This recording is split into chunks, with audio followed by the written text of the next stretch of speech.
Olá, pessoal! Estamos aqui hoje para falar um pouco sobre gestão de tempo e alinhamento das expectativas. Eu sou Júlia Guedes, sou membro da Liga de Empreendedorismo Potiguar. Dentro da LEP, eu desempenho o cargo de gestão de pessoas. E para quem ainda não conhece a LEP, é uma organização voluntária, sem fins lucrativos, que tem o maior objetivo de disseminar a cultura empreendedora para os jovens. E dentro da LEP, nós temos membros de várias áreas do conhecimento. Então, se você é novo por aqui, seja muito bem-vindo. E para quem já conhece a gente, sabe que vem muita coisa boa por aí. Hoje a gente convidou Luana, que vai falar um pouco sobre quem ela é, e também vai estar aqui complementando gestão de tempo para a gente. Oi, pessoal, tudo bem? Meu nome é Luana Ramalho, eu sou estudante de Psicologia do UniRN, estou no 8º período, e eu conheço a LEP através do trabalho que eles desempenham, eu já estive na minha faculdade.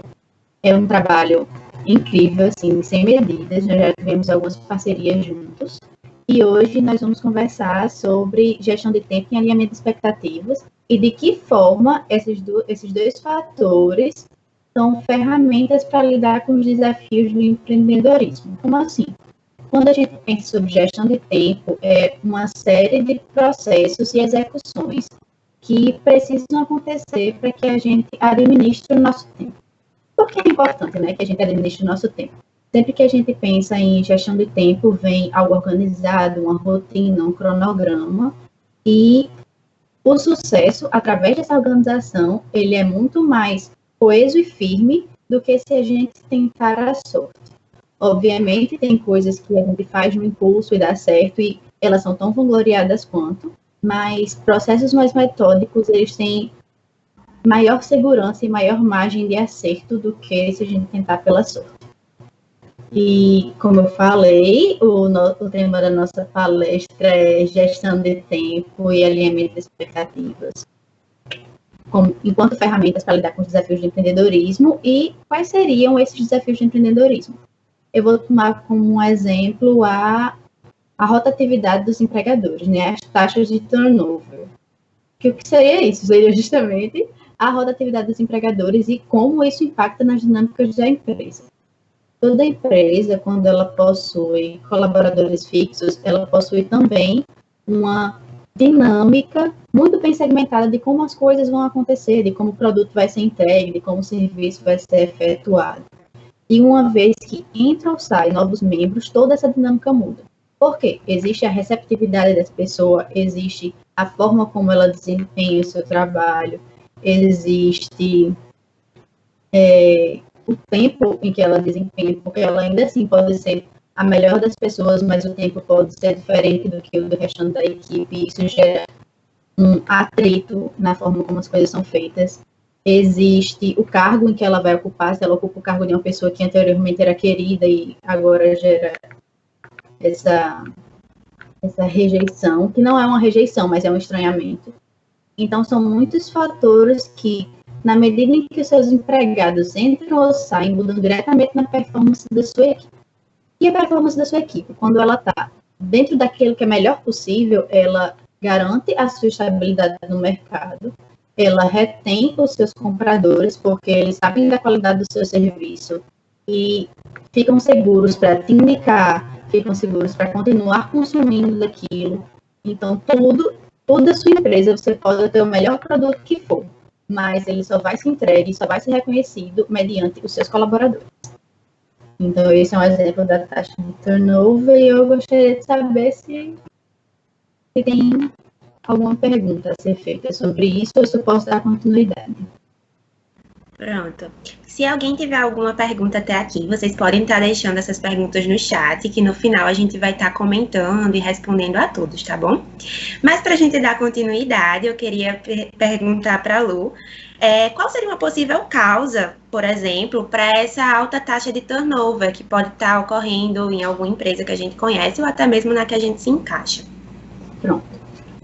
A rotatividade dos empregadores, talvez o maior fator seja a desumanização das expectativas. Por quê?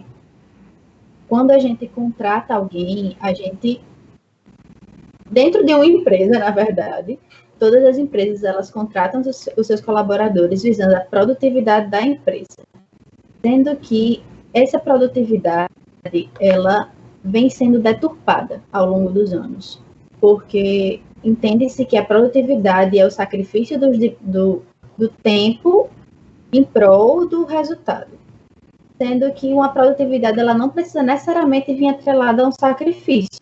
Nenhuma doação ela precisa vir atrelada a um sacrifício, porque, caso contrário, ela não é ecológica, ela não faz bem para o nosso sistema, para o nosso organismo, para a forma como regemos as coisas na nossa vida.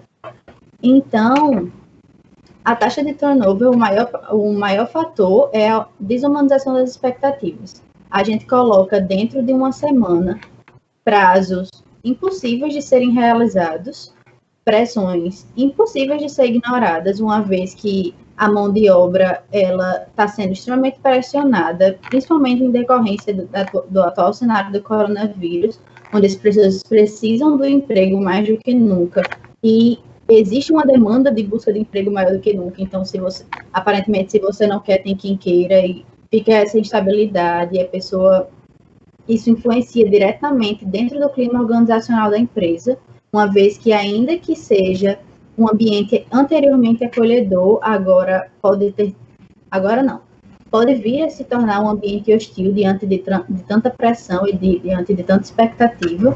E eu acho que essa desumanização é reflexo de um pouco do...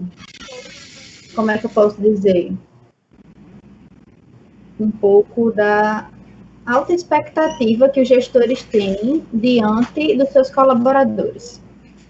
Não sei se me fiz entender, mas aquilo que eu quis dizer é que existem prazos a serem entregues, mas a preocupação não é dentro da saúde da empresa, a preocupação é no resultado, esquecendo o que eu falei logo no início, de que o resultado ele só vai acontecer conforme toda a dinâmica dos funcionários elas estejam coesas, elas estejam em funcionamento saudável. Então, de que adianta você colocar três produtos para entregar de hoje para quarta-feira, sabendo que não é possível que se entregue, uma vez que uma jornada de trabalho são 8 horas, 6 horas. Você exige que o trabalhador ele ultrapasse a jornada de trabalho, ou então leve o seu trabalho para casa, e isso gera adoecimentos, isso gera mal-estar. Pessoal, deu um pequeno problema aqui no microfone, mas essas coisas acontecem. E o que, em suma, o que eu estava querendo dizer para vocês é que a desumanização das expectativas, ela só pode ser corrigida a partir da humanização dos gestores, que são as pessoas que estão à frente na liderança dessas empresas. Uma vez que elas entendem aquilo que parece óbvio quando a gente fala, mas uma vez que elas absorvem que o clima organizacional, a cultura do feedback, um ambiente harmônico, longe de ser hostil, é a melhor saída, não, é a melhor alternativa para que sejam feitos bons resultados e bons serviços, aí sim não vai ter gente que queira sair, só vão ter pessoas que queiram entrar. É muito difícil também quando não só os consumidores dão uma má reputação para a empresa, mas quando os ex-colaboradores também colocam como se aquilo ali não fosse um ambiente possível de ser trabalhado. A sua reputação do mercado, ela passa tanto pelo consumidor, quanto pelo ex-colaborador, quanto pelo perfil dos colaboradores que você tem na sua empresa, que lhe indicam, que vestem a camisa, que dão o possível de si, porque quando a gente diz que dá o máximo de si, isso implica em sacrifício e não é ecológico. Então, eu costumo bater muito na tecla de que entre o real e o ideal a gente fica com o possível, e que o possível é o melhor deles, porque ele é o que realmente acontece, né? Quando a gente estabelece algo, quando a gente coloca um passo acima das nossas pernas, isso não sustenta a estrutura. Então, deixo vocês com essa reflexão e vamos para a próxima pauta. Pronto. É muito bacana escutar um pouco sobre a cultura organizacional, né? E como está tudo interligado, tanto com a produtividade da empresa, como os feedbacks, as alternativas que a gente vai falar um pouquinho mais para frente, né? Por enquanto estamos nas problemáticas. E dentro dessa produtividade, me chama muita atenção quando no início você fala, não sei se o pessoal também se atentou a isso, a diferença de uma produtividade saudável e de uma produtividade com sacrifícios. Se você puder destrinchar um pouquinho essa diferença e como a gente pode estar buscando uma produtividade saudável, né? Que eu acho que todo mundo quer uma produtividade saudável, seria muito interessante para agregar um pouco mais a essa discussão tão valiosa. Com certeza. Aquilo foi logo quando eu falei no início. A produtividade, ela é somente o conjunto de processos que entregam um produto, certo? Sendo que a gente construiu um ideal acima disso, construiu um ideal social acima disso, de que produtividade deixou de ser processos e começou a ser um objeto de desejo. É como se nada do que é diferente de produtivo fosse bom. Eu não posso ter meu tempo de lazer porque isso é diferente de ser produtivo. Eu não posso ter meu tempo de descanso, que é diferente de tempo de lazer e é diferente de tempo de produção, mas que é tão valioso quanto eles dois. É como se o ser humano ele tivesse numa constante competitividade com os outros humanos, com as máquinas também, por assim não dizer, que não é permitido um ideal de produtividade que não seja o de sacrifício. Então, quando eu coloco a proposta da produtividade saudável, que é o alinhamento tanto das obrigações de trabalho quanto das outras esferas da vida, causa um estranhamento. Porque quando você pensa, quando você escuta, na verdade, existe uma classe chamada workaholics, que é fruto da sociedade do cansaço, que é fruto da romantização de toda essa produtividade. Eles colocam muito, o trabalho é minha vida. Eles colocam muito, quais são suas novidades? Eu consegui tal cargo no trabalho, tenho várias coisas para entregar, precisei abrir mão disso e entreguei. Ou então, se você ir mais fundo ainda, nas dimensões que o trabalho traz para a gente, quando alguém lhe pergunta o que você faz da vida, automaticamente você responde a sua profissão ou o seu trabalho. Então, são muitas reflexões, são muitas mobilizações, mas o convite aqui agora é para vocês pensarem acerca de o trabalho, ele é só uma parte, ele é uma parte importantíssima, porque é hipocrisia eu chegar aqui e dizer que vocês não precisam de dinheiro, que vocês não precisam entregar prazos, que vocês não precisam de organização, porque tudo isso é necessário para que a gente viva e viva bem por muito tempo. Mas que ela é só uma parte. E o todo nunca se sustenta em um pilar só, porque caso contrário não existiriam outros pilares. Caso contrário a gente não pensaria, a gente não refletiria. E alinhar o trabalho com o lazer, com o descanso, com o tempo em família, com os prazeres acadêmicos, porque a gente entende que estudar é para complementar na nossa profissão, mas que o prazer acadêmico enquanto hobby, o prazer acadêmico enquanto expansão do nosso conhecimento de mundo, ele também é extremamente válido. E por que não uma produtividade saudável, entende? Quando eu dou tempo para mim, porque eu não estou sendo produtivo, mas em prol da minha vida e não em prol do meu saldo no banco, no final das contas. Entende? Há uma romantização da produtividade, há uma romantização do dinheiro, que não tem como destrinchar aqui sem partir para uma discussão maior, mas que valem as reflexões. Faz muito sentido essa fala para a gente, né? Dentro da LEP, a gente, na verdade, a gente trabalha essa produtividade como parte de uma vida. E existe a máxima, né, na sociedade de que tempo é dinheiro. E, na verdade, a proposta que a gente traz, né, é exatamente pensar que tempo não é dinheiro, tempo é vida. E dentro do seu tempo, você tem várias partes, vários pilares, como a Luana colocou, que você precisa saber gerenciar para que você tenha uma vida, né? Dentro do seu tempo, você vai ter o seu trabalho como um pilar, mas você vai ter outras esferas familiares, esferas pessoais, que é preciso também do seu tempo, porque são suas esferas, né? Então, a gente que precisa estar administrando isso para o nosso bem. E uma coisa que também é muito interessante hoje em dia, e que faz muito sentido essa fala, é o home office, né?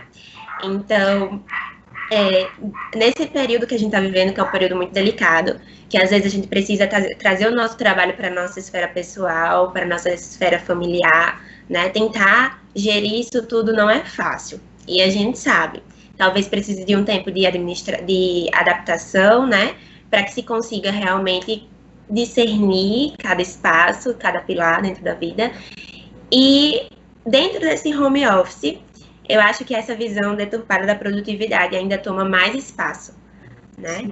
E se você quiser comentar mais alguma coisa em relação puxada para o home office, né? Nesses tempos atuais que estamos vivendo, em que o nosso trabalho está vindo para dentro, está vindo para os nossos âmbitos pessoais, como é que a gente poderia estar tomando atitudes que pudesse ser saudável nessa produtividade e que pudesse determinar limites, né, para nós mesmos dentro do home office, de até que ponto eu posso ir ou eu devo ir, né, e até que ponto ali a minha casa, o meu momento de descanso, como você disse, o meu momento de lazer, e como é que eu vou gerenciar isso? Eu acho que muita gente ainda sente essa dificuldade, porque acredito que é natural, é um tempo que nós não imaginávamos, nós nunca passamos por isso, mas que surgem oportunidades como essa de hoje, que nós estamos aqui, para tentar, né, trazer algumas soluções, algumas sementes que podem ser plantadas e exercidas na nossa prática. Com certeza. Quando a gente fala sobre alinhamento de expectativas, a gente, na verdade, não só sobre alinhamento de expectativas, mas a gestão de tempo e o alinhamento de expectativas e a cultura de feedback e todas as coisas que a gente acredita que funcionam somente no nosso trabalho, elas funcionam na nossa casa. Eu vejo muitos relatos de mães que tiveram a sua rotina de trabalho invadidas porque precisaram trazer para casa e precisam lidar com as tarefas do lar que, infelizmente, ainda são prioritariamente delas, dentro de como a cultura se ergue, né? As questões das crianças que não se adaptam, para eles é ainda mais difícil se adaptar a um estudo dentro do computador. Então, o gerenciamento de tempo e o alinhamento de expectativas, eles também funcionam dentro de casa. Como assim? Estabelecer rotinas, elas não são fáceis. Não são fáceis, principalmente quando não se trata de um gerenciamento de tempo individual, porque nós conseguimos ser a nossa própria voz-mãe de estabelecer aquilo que é a nossa prioridade, aquilo que é urgente, que é importante, e fazer o segmento dos nossos próximos passos. Mas quando isso fala sobre outras pessoas, termina sendo um pouco mais difícil. Mas para situações em que é possível se dividir as responsabilidades, talvez o alinhamento de expectativas ele funcione exatamente aí. Você sabe que você precisa cumprir uma jornada de 8 horas de home office, que ultrapassam as 8 horas, como a gente já conversou, né? É uma quantidade de trabalho que não dá para ser feito naquele tempo. As pessoas entendem-se que se tirou o percurso de ir para casa do trabalho, então isso economizou um tempo, mas esse tempo ele não é reposto dentro da sua carga horária de trabalho. Muito pelo contrário, ele é algo que você precisa administrar com seus filhos, com seu marido, com sua esposa, com os cachorros, com as tarefas de casa, com tudo que envolve, com pessoas que vocês podem estar cuidando, né, na situação de alguém que more com pessoas do grupo de risco. Então, o alinhamento de expectativas, ele funcionaria aí como uma forma de você solicitar a sua rede de apoio que seja mais participativo dentro das tarefas que estão interrompendo a sua performance. Sendo que não interrompendo a sua performance como colocando ela como única e absoluta de importância, mas como aquilo que precisa ser feito, que não deve ser ignorado, porque todos os trabalhos estão em pé de igualdade de importância, mas que o sacrifício de cada um, ele não deve ser maior nem menor do que o outro. As famílias, principalmente, elas precisam ser desenvolvidas dentro de uma cooperatividade que parte daquilo que falamos sobre gestão de tempo, sobre sentar, se organizar e ver aquilo que é possível, delegar tarefas, estipular tarefas e alinhar expectativas. Por exemplo, eu não vou estabelecer com o meu companheiro, com a minha companheira, que ele vai fazer aquilo ou que eu vou fazer aquilo quando é longe daquilo que é possível para mim. Então, é importante esse momento de clareza, de estar alinhando, estar chegando a consenso de aquilo que pode ser feito em perspectivas realistas mesmo, sabe? Tanto como deve funcionar dentro das empresas. Dentro da cultura do feedback, as pessoas têm um momento do feedback, mas ele é muito mais benéfico, sendo positivo ou negativo, do que qualquer outra coisa. Porque lá você consegue medir um termômetro de satisfação do seu colaborador, vocês conseguem traçar planos de ação, vocês conseguem identificar falhas nos gestores também, porque os gestores precisam de feedback. Então, são duas ferramentas que funcionam em tantas áreas da vida e que a gente dá pouca importância, sabe? O diálogo e a comunicação, elas são as chaves para vocês resolverem todas as questões, sejam elas dentro ou de fora de casa, ou até internamente, sabe? A honestidade com os sentimentos e o entender de que a fase que estamos passando referente ao home office, referente ao coronavírus, ao Covid-19, ela é difícil, ela exige que a gente entenda, que a gente ultrapasse um luto, que a gente vivencie um distanciamento social. Então, junto da gestão de tempo e do alinhamento das expectativas, está também a honestidade com seus próprios sentimentos e seus próprios limites, porque é uma fase nova que a gente ainda está sentindo e que precisa de tempo para se sentir. Não dá para colocar prazos em sentimentos, não dá para estipular que a gente vai desenvolver uma super adaptabilidade em 3 dias. Perfeito. E ainda sobre essa questão da produtividade, acredito, né, e como a gente gera o nosso tempo ao redor das coisas que nós consideramos ser trabalho, né, ser prioritários em nossa vida, que não deverá deixar de ser, mas passar a olhar outras coisas também, né, como parte e prioritária também para nossa vida, mas enfim, falando um pouco sobre essa romantização que já foi citada, né, aqui a romantização do trabalho, a romantização do dinheiro, mas indo um pouco além, que pode englobar outras áreas talvez, sobre a romantização da sobrecarga. E nesse período também especial, acho que a gente se vê talvez um pouco sem saber direito como é que vai ser o futuro, ou até mesmo o nosso presente, né? Nós estamos vivendo literalmente um dia após o outro, e acho que às vezes algumas ferramentas que inconscientemente a gente toma é tentar encher o nosso tempo, né? Tentar não se tornar ocioso, mas até que ponto isso é saudável para a gente se a gente não sabe ter essa gestão do tempo, né? Quando a gente concentra em uma sobrecarga, quando a gente está ali fazendo mais do que aquelas nossas 8 horas de trabalho, porque dentro de casa acaba sendo muito mais confortável e a gente acaba tendo menos esse tempo de limite, e se inscreve em 1000 minicursos e lives todos os dias, de manhã, de noite, e essa sobrecarga vai se tornando algo natural para a gente,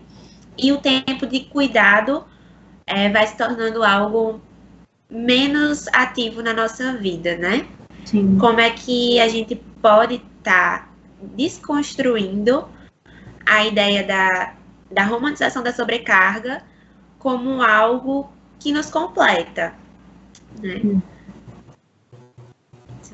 É o seguinte, antes de tudo, é importante que a gente parta da reflexão de todos os dias, enquanto eu tinha o meu trabalho, enquanto eu pegava meu ônibus, enquanto eu passava 2 horas no trânsito, o meu maior pensamento era: eu queria mais tempo para cuidar mais de mim. E quando esse tempo surgiu, infelizmente devido a uma pandemia, devido a uma catástrofe que tira a vida de muitas pessoas todos os dias, nós fomos pelo movimento oposto.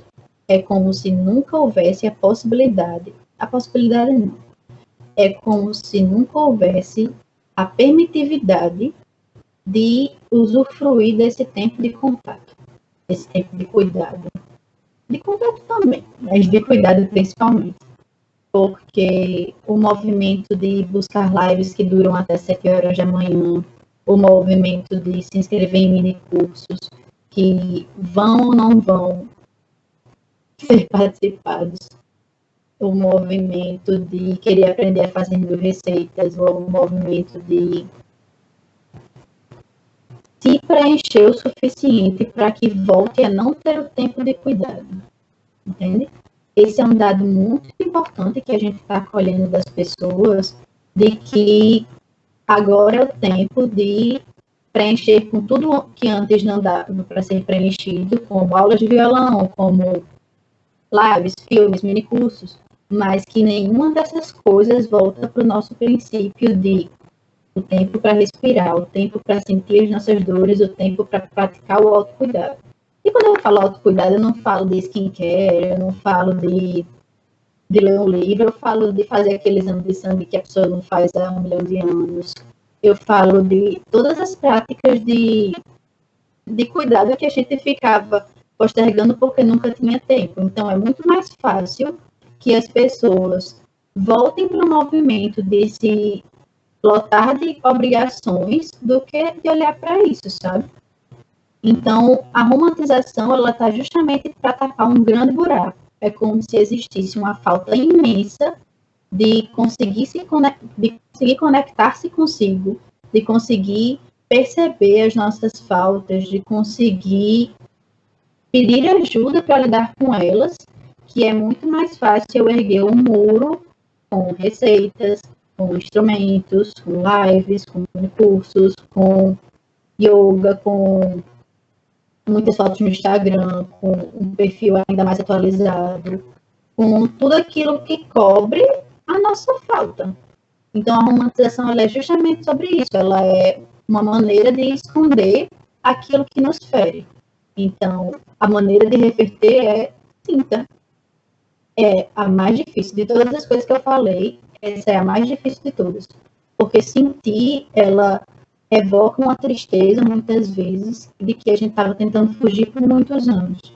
Mas todo excesso, ele esconde uma falta, e essa falta, ela só é preenchida quando ela é sentida, quando ela é entendida, e quando ela é possível de ser identificada com aquilo que vai preencher. Então, a minha resposta não tinha como ser outra, a gente vai sentindo.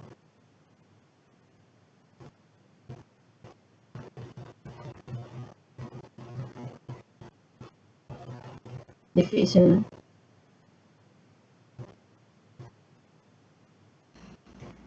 Exatamente. E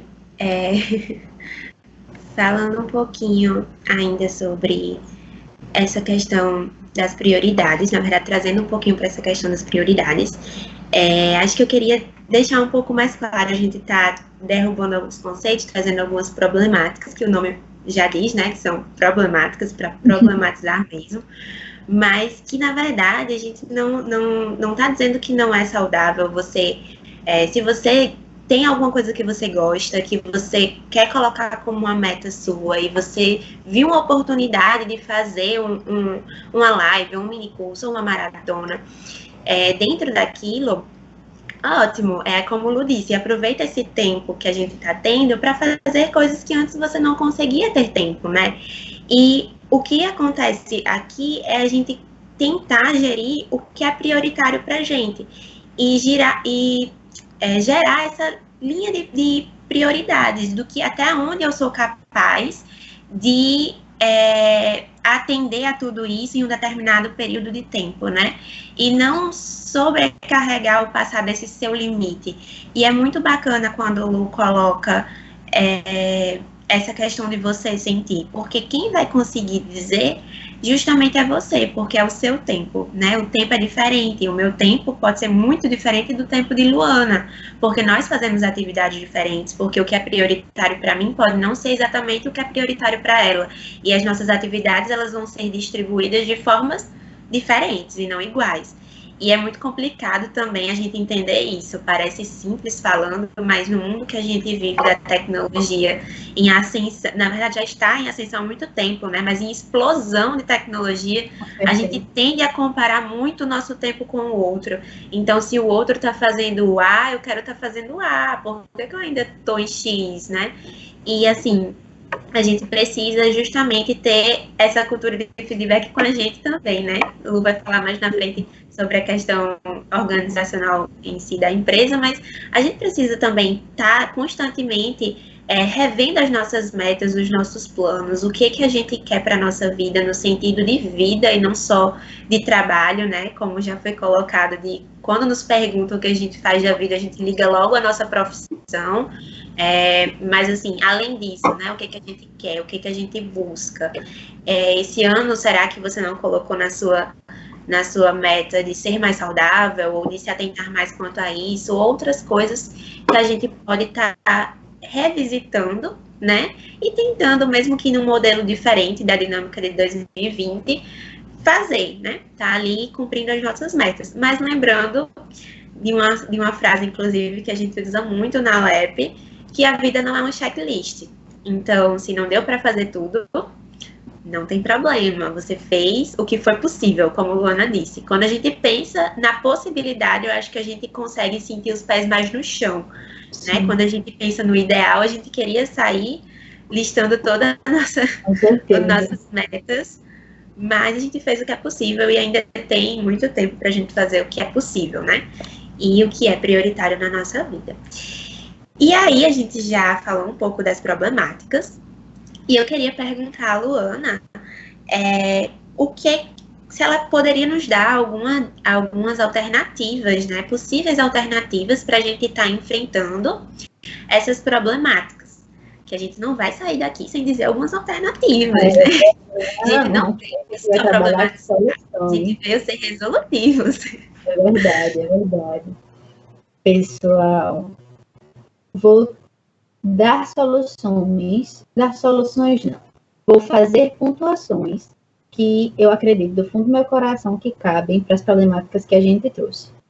Por exemplo, para a taxa de turnover, algo que cabe muito, assim, demais, é a cultura do feedback.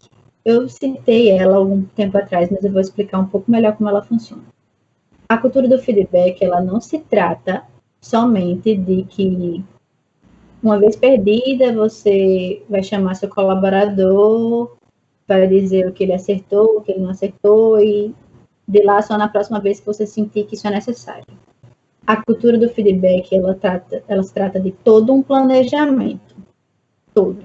Para os gestores, isso deve ser uma das maiores prioridades, porque é uma das melhores formas de você alinhar toda a sua equipe. Quando você faz a cultura do feedback, não necessariamente toda semana, mas que todo final de mês vocês tenham reuniões grupais e individuais para ir colhendo, para ir estreitando os laços. Gestores que não têm seus laços estreitados com seus colaboradores são membros que não estão interligados, e membros que não estão interligados, eles não funcionam na mesma dinâmica de que um organismo deve funcionar. Então, a cultura do feedback, você motiva o seu colaborador, e a motivação, ela é a maior gasolina de tudo. Quando a pessoa se sente motivada, ela consegue encontrar o seu propósito, ela consegue colocar-se naquilo de maneira a contemplar a sua função, entender a sua importância e querer crescer junto da empresa, porque aquilo ali também é importante para ela. O vestir a camisa não é só falar da empresa, não é só querer que aumente as vendas, é acreditar no propósito ali do que se está fazendo, sabe? Então, quanto mais você motiva o seu colaborador, quanto mais você estreita esse laço, quanto mais juntos vocês falam sobre os feedbacks negativos, porque eles vão existir em algum momento, mas que se colocados de maneira construtiva, eles são ainda melhores do que a própria motivação, porque eles dão abertura para que haja um plano de ação entre o gestor e o colaborador, para que se tracem as métricas daquilo que é possível, daquilo que é produtividade, de onde quer chegar, de onde está partindo, entre o colaborador e o gestor, e eles podem trabalhar juntos e pensar juntos também em alternativas para alcançar. Quando alguém sente um respaldo de outro alguém, isso... Como é que eu posso dizer? Quando a gente se sente respaldado por outra pessoa, isso é maior do que qualquer outra motivação. A Alep costuma muito dizer, talvez seja até o slogan deles, eu nem sei, é só uma frase assim que me falaram uma vez e eu tomei como verdade absoluta, que é: sozinho eu vou rápido, mas juntos eu vou longe. Um colaborador, por mais que ele tenha a sugestão de tempo individual, por mais que ele tenha seu propósito de tempo individual, ele nunca vai crescer tanto quanto se ele crescesse junto à equipe, junto à empresa. O investimento dentro de um coletivo, dentro de uma equipe, ele une potencialidades, ele une perspectivas, ele une visões de mundo, ele une forças. Então, o desenvolvimento da sua equipe, ela é a mesma coisa do desenvolvimento da sua empresa.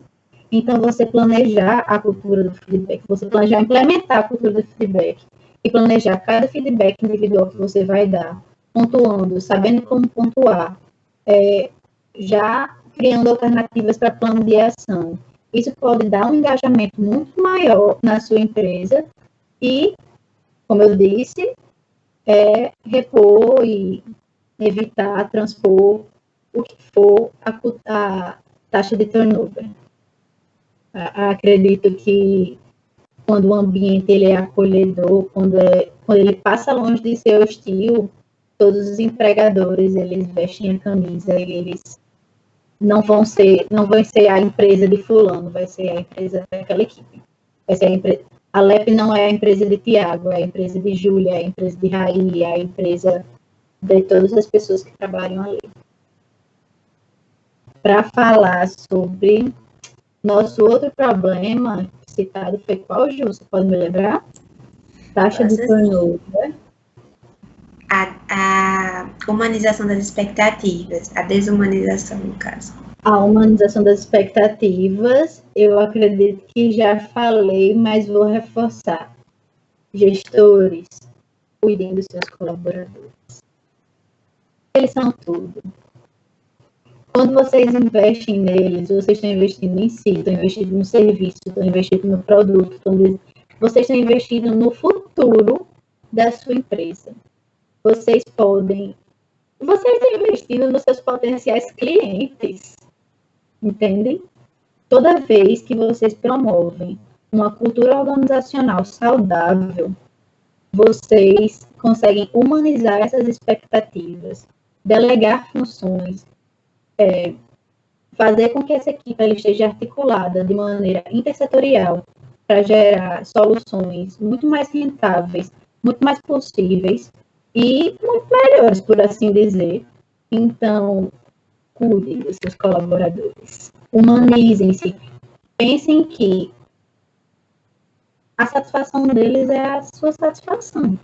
Eu sei que existem cargos hierárquicos e que eles precisam, a nível organizativo, existirem mesmo para boa comunicação da empresa, para que, até porque os gestores, eles não são o nível mais alto ainda tem o CEO, que eles precisam estar representados pelos gestores, eles são só um nível intermediário, mas ainda assim, quando você lidera uma equipe de sucesso, o sucesso também é seu.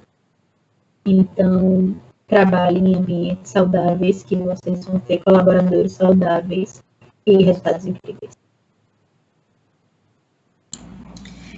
Perfeito. Mais alguma coisa, Lu, que você queira acrescentar? Acho que sobre isso, não. Só uma pontuação leve para o pessoal de casa refletir. Quando a gente fala sobre o novo normal, eu acho que isso entra diretamente na nossa possibilidade e no nosso permitir sentir. Então, quando vocês estiverem alinhando as suas expectativas, quando vocês estiverem trabalhando para uma gestão de tempo, principalmente individual, acrescentem também que essa produtividade que estão empurrando que a gente tenha, ela não é normal, ela não deve ser sensibilizada. A gente não pode se contentar com aquilo que é desagradável, aquilo que é hostil e aquilo que é pouco. Entende? Nós trabalhamos para mover empresas saudáveis, para mover empresas sustentáveis, ecológicas, e que a dessensibilização da humanidade frente a todas as catástrofes que estão acontecendo, ela vai de contrário a tudo aquilo que a gente conversou hoje. Então, humanizem-se, sensibilizem-se e deem o seu tempo também de sentir essas perdas. Eu não estou falando aqui enquanto peças de mecânicos, de relógios, de engrenagens. Eu estou falando enquanto pessoa, para a pessoa que sente as perdas, que sente o luto, que sente a adaptação chegando ou não chegando. Então, tirem o tempo, respirem e vão naquilo sempre que é possível. O possível é o melhor, porque ele é o real. Então. Ótimo. Só para fechar tudo, então, trazendo um pouquinho para esse lado da saúde, né? Luana faz psicologia, eu concluí farmácia. E saúde, hoje em dia a gente tem uma visão, hoje em dia não, já desde a 8ª Conferência Nacional de Saúde, nós temos a visão do conceito de saúde ampliado. Então, trazendo para vocês um pouquinho dessa nossa área, o trabalho, o lazer, os bens e serviços que nós temos acesso estão inclusos no conceito de saúde. Saúde não é só a ausência de doença, saúde é todo aquele microambiente que a gente se encontra, social, político, econômico. Então, vamos tentar, né, humanizar todas as nossas ações, tentar cuidar da gente, ver tudo isso que a gente está passando com olhos mais gentis, para que a gente possa, de fato, ser produtivos. Não apenas em um só pilar da nossa vida, mas em pilares que são tão importantes quantos e que faz com que nós nos mantenhamos saudáveis para cumprir com aquele pilar que também é super importante, que é aquele ofício que a gente carrega para a nossa vida, que é o nosso trabalho, que pode ser, sim, nossa paixão, né? A gente deve fazer coisas que a gente ama, mas a gente também deve fazer coisas que nos tornam capazes de continuar trabalhando, zelando sempre por quem nós somos. No fim, nós somos sempre a gente. Então, cuidar da nossa casa maior, que é nós mesmos. E estamos chegando ao fim. Queria só reforçar para vocês que, se vocês tiverem alguma dúvida, ainda não colocaram no chat, podem deixar a pergunta de vocês. A gente vai estar com o maior prazer tentando sanar todos os questionamentos que foram plantados, né? Todos os questionamentos que surgiram durante essa discussão, que para mim foi muito proveitosa, me agregou bastante. Queria agradecer a Luana, em nome de toda a LEP, que está sempre aceitando os nossos convites e trazendo discussões muito enriquecedoras, né? E não poderia ser diferente trazer Luana para vocês, porque a gente precisa compartilhar o que é bom, né? A gente não deixa guardado. E ela tem muita coisa boa para agregar também, acredito que agregou muito a vocês. Então, muito obrigada, Luana, muito obrigada ao Sebrae pelo espaço. Muito obrigada pelo convite do Tiago e muito obrigada pela oportunidade de estar aqui no GoRN. É muito bom estar no GoRN, né? É muito bom participar de todos esses eventos que o Sebrae proporciona, que são sempre para agregar a nossa vida. Então, nós da LEP também estamos muito satisfeitos de estar aqui hoje.